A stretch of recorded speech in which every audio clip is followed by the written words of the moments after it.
So a few weeks ago, I came across yet another arcade project to get my hands on. This time was a Facebook Marketplace listing for a San Francisco Rush the Rock Alcatraz edition machine. Definitely needed some TLC. The way it was advertised, it was fully non-working, hadn't been used in almost 10 years. Went to the guy's place, picked it up. He had a lot of projects. He wouldn't part with any others, unfortunately, so I couldn't get like 2 for 1 or anything like that. But I did get this for a steal of a price, $200 for the cabinet. Honestly, I didn't think anything was going to work on it, and I thought I was just going to turn this into like a multifunctional MAME machine and have a nice San Francisco Rush arcade cabinet body to go with. But got it home, tinkered with it for about 45 minutes with a soldering iron, and got this machine back up and running. Not all the way up to its former glory, but a fully functional machine. Even got the monitor back up and running. It definitely needs some work, and I ended up actually pulling the monitor, recapping, doing all the work that I needed to do on it, and actually selling it to a friend who was in dire need of a 25-inch monitor. Most of these San Francisco Rush arcade cabinets came with a Neotech 27-inch monitor. This had been changed over to a Wells Gardner 25-inch U5000 series, so it wasn't exactly standard issue monitor that came in the machine, but it was a better monitor if you ask me. But like I said, had a friend that needed one, so gave it to him after I fixed it and ended up putting an LCD in it. I know that's sacrilege to some people, but quite frankly, I'm one of those weird people that think you should do whatever makes you happy. I know it's a crazy concept, right? But this thing definitely needed some TLC, some love and tenderness, specifically some body work. I had to repair a lot of the corners because it's quite frankly one of the most common things that gets beat up on these racing cabinets is the corners. When they get moved around, they get smashed into things. So corners are pretty much non-existent. Bondoed them, sanded them smooth, got them all nice and tidy. Replaced all the T-molding on this machine, so the standard T-molding is yellow. I actually had some bright green left over from my Teenage Mutant Ninja Turtles project, and I thought I was honestly just going to go nice with the bright puke toxic green that this cabinet comes with. It's one of my favorite machines of all time. Like I said, right up there with Daytona USA is my favorite racing games, but I always give an edge to the cabinet design of San Francisco Rush over Daytona USA. So I got that bright green T-molding on there so it matches the rest of the cabinet.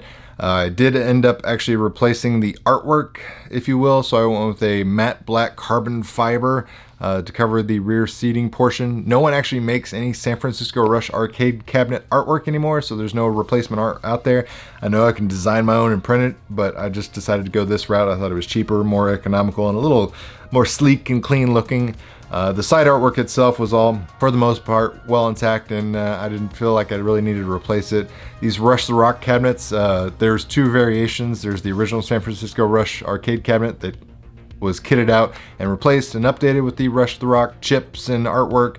Basically all they do is put a vinyl sticker over the top as well as along the back side of the seat to cover up the original San Francisco Rush artwork. You can still actually see the lines and indentation of the original vinyl artwork underneath the little stick-on decals that they put over that. Another differential thing between the original San Francisco Rush arcade cabinets and the Rush the Rock machines beside artwork is the original Rush the Rock cabinets are actually 2-piece. You can separate them at the seat, whereas the San Francisco Rush arcade cabinet that I have is the original. You can't separate it. It's all one piece. It's got wheels on the bottom, so it's easy to move in that aspect, but if you're trying to like load it up into a truck or a van or something like that, you're definitely going to need some muscles because you're not going to be able to just pick it up. You're not going to get a dolly and load it in there. It's going to be a pain in the butt. So keep that in mind if you're ever in the market for a San Francisco Rush arcade machine. But lo and behold, got everything functional. I was even amazed to see that the gear shift on this thing worked. That was impressive. Did have to clean the absolute bejesus. There was surface rust all over the pedals, the steering wheel, but luckily that's easy to resolve. Spray a little WD-40 on there, get a Scotch Brite pad, and then you're good to go. Everything's looking nice and clean. Painted all the side trim, the metal pieces. They'd been scuffed up from years of abuse. Ended up painting the little plate that the seat sits on. Unfortunately, the seat that I got on this machine had a huge crack in it. You could sit in it comfortably and still functional, but aesthetically it just looked hideous. I got super lucky and found a donor machine not too far away from me that the guy was parting out. Got the seat from there, replaced it. Nothing wrong with that seat. So much better now. It's got a non-crack seating area. You feel those rumbles and the vibrations of the surround sound of the speaker inside the seat so much more now that there's not escaping sound vibrations coming out of the cracks or anything like that. Cleaned up the steering wheel. It was all gross and sticky. But that's what you get for a machine that's over 30 years old and has been sitting in a warehouse for almost a decade at that point. I was blown away that the actual hard drive on this machine still worked. Absolutely phenomenal. That just never in my wildest dreams did I think that hard drive was going to work. I'd already went ahead and purchased the little SSD replacement, that way I can get rid of the hard drive, but again, I was just absolutely floored to find that the original hard drive was still working on this machine. It just very, very cool. Also went ahead and updated everything to LEDs on this cabinet. Coin doors LEDs, the view buttons, I switched those out. The old orange ones were just a little too crusty for my liking, so I had some red, white, and blue ones sitting around. Not obviously OEM colorway, but I like the extra color, so it didn't really bother me. So all the buttons now have LEDs. The marquee has a brand new LED that you can actually change to different color temperatures, which is really cool. It's kind of a nice feature. That way you can get a different, aesthetic look out of your marquee. Change out the marquee translight as well, because the old one had all been rotted and burnt up from years of just that old tube burning it up and heating it up really nice.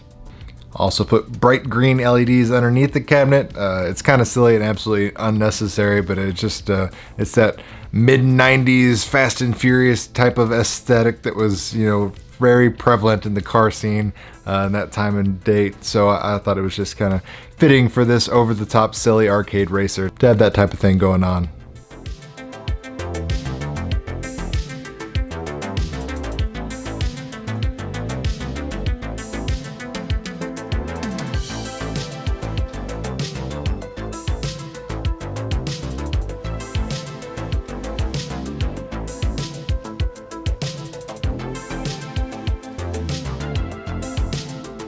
So after an absolute load of cleaning, wiping down and just scrubbing the bejesus out of this machine to get it all nice spick and span again, doing some body repair work, doing some paint work, revinyling the back sides of the cabinet, replacing the CRT, working on the CRT, getting it ready for my friend, putting the LCD in there, creating a new monitor shroud, it was finally ready to go. So this is now a fully functional San Francisco Rush arcade machine that I'm going to keep and hang on to because I absolutely love the game, and quite frankly I think it's a nice little addition to my growing collection.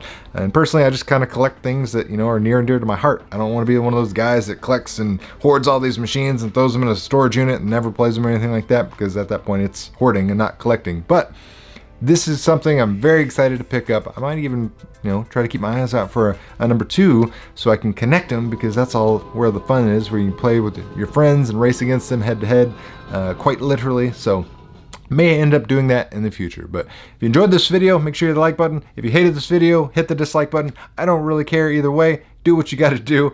But if you found the information helpful, I'll put all the product links to everything I used in this video.